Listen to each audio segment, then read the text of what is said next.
جبلہ بن اہم کے ساتھ حضرت خالد بن ولید کی لڑائی تھی اور رومیوں کا لشکر بہت بڑا تھا اور حضرت خالد بن ولید کے پاس تھوڑے لوگ تھے. لیکن ہوا ایسا کہ حضرت خالد بن ولید جس جنگ میں بھی گئے ہیں فتح کے پرچم گاڑ کے آئے. لیکن یہ پہلی جنگ تھی کہ جس میں ان کا پلہ بھاری دکھائی دے رہا تھا اور ان کے قدم اکھڑ رہے تھے. حضرت رافع تائی رضی اللہ تعالیٰ عنہ نے کہا لگتا ہے آج قضا آ گئی، آج نہیں ہم بچ سکتے حالات جو ہیں. حضرت خالد بن ولید کہنے لگے ہاں مجھے بھی یہی لگتا ہے کہ قضا آج آئی ہی آئی. ادھر حضور علیہ السلام حضرت ابو عبیدہ رضی اللہ تعالیٰ عنہ کو خواب میں ملے اور وہ اپنے گھر میں سوئے ہوئے تھے مدینہ المنورہ میں. کہا اللہ کا شیر مشکل میں پھنسا ہوا ہے اور تم سوئے ہوئے ہو.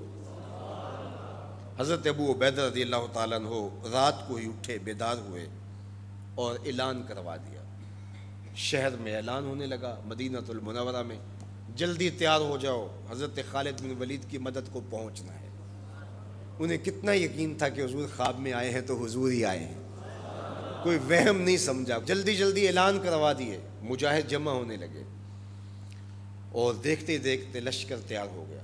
تو انہوں نے محسوس کیا کہ لشکر سے ہٹ کے کوئی سوار چل رہا ہے، تو انہیں کوئی شک گزرا کہ کوئی جاسوس نہ ہو. ذرا مزید اس کی جستجو کی تو وہ نقاب پوش بھی تھا، تو شک اور زیادہ بڑھ گیا.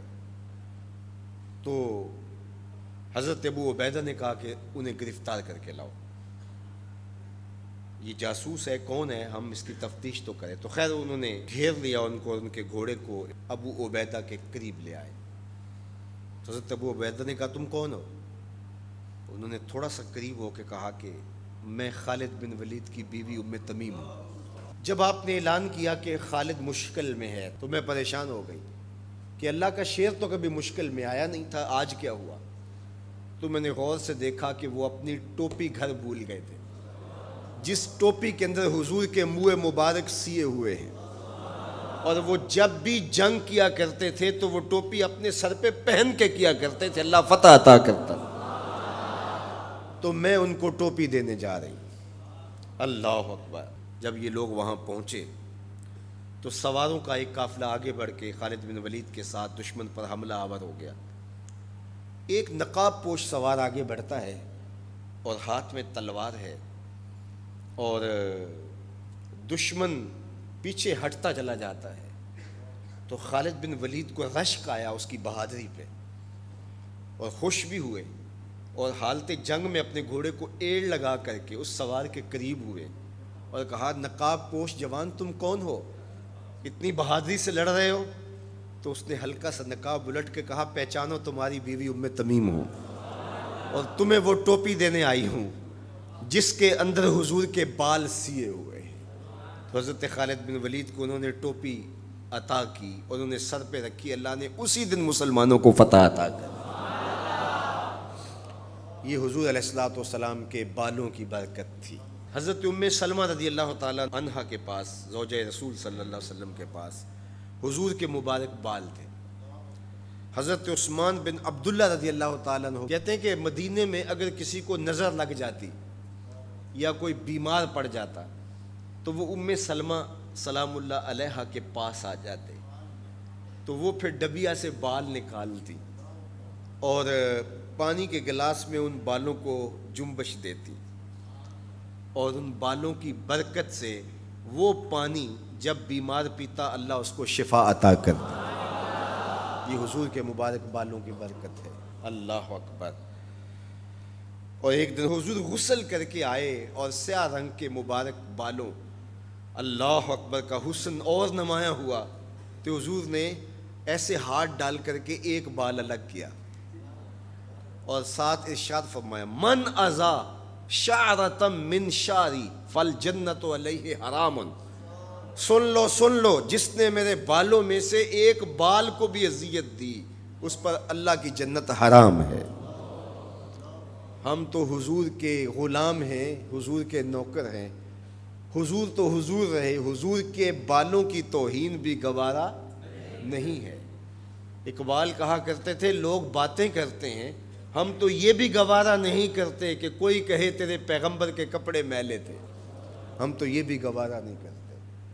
مغرب اس کیفیت کو سمجھتا نہیں ہے، اور وہ سمجھتا ہے کہ شاید ان حرکتوں سے میں مسلمانوں کے دلوں سے ان کے پیغمبر کی عظمت کو چھین لوں گا، نکال دوں گا، لیکن اسے بھول ہو گئی ہے۔ یہ 1000 گناہ گار سہی، بدکار اور سیاہ کار سہی، دنیا دار سہی، یہ کاروباری سہی، لیکن جب اپنے دل کا سودا کرنے کی باری آئے تو مدینے کی گلی میں کرتے ہیں، اور سب کچھ لٹانے کے بعد بھی کہتے ہیں حق تو یہ تھا کہ حق ادا نہ ہوا۔ ہماری جانیں، ہمارے ماں باپ، ہماری نسلیں، ہماری زندگی کا ایک ایک گوشہ حضور کے نام پہ قربان۔ حضور کے نام کا جھنڈا کبھی نیچا نہیں ہو سکتا، ان کے نام کا جھنڈا ہمیشہ اونچا رہے گا۔ چاند کی طرف منہ کر کے تھوکنے سے اس کی نوری کرنوں کو میلا نہیں کیا جا سکتا، تھوکنے والے کا تھوکا اس کے اپنے منہ پہ آ گرے گا۔ تبت یدا ابی لہب و تب کا تازیانہ آج بھی دشمنان رسول اور شاتمان رسول پہ برس رہا ہے، اور میرے نبی کا نام کل بھی اونچا تھا، میرے نبی کا نام آج بھی اونچا ہے، رہے گا یوں ہی ان کا چرچا رہے گا، پڑے خاک ہو جائیں جل جانے والے۔ ہمیں غور کرنا ہوگا کہ آج ہمارے اوپر یہ جو آزمائشیں اور یہ ابتلائیں ہیں اور یہ امتحانات سے ہمیں گزرنا پڑتا ہے، اس سے دردناک امتحان امت کے لیے کیا ہو سکتا ہے؟ تو کیا اب بھی ہم فرقوں میں بٹے رہیں گے؟ اب بھی ہم ایک دوسرے کے گریبان نوچتے رہیں گے؟ آج بھی ہم جو ہے وہ غفلت کی زندگی گزاریں گے، یا اپنی زندگی کی ایک ایک سانس حضور کے قدموں میں رکھ دیں گے؟ تو محبت کا تقاضا یہ ہے کہ اپنی ایک ایک سانس حضور کے نام پہ قربان کریں۔ ہم جئیں گے تو حضور کے لیے، مریں گے تو، اور آخری سانس تک حضور کے وفادار رہیں گے۔ اور یہ ہماری زبان سے نہیں، ہمارے قلب سے، ہماری روحوں سے ہمارا عہد ہے، ہمارا ارادہ ہے۔ حضور ہمارے ماں باپ آپ پہ قربان، ہماری نسلیں آپ پہ قربان۔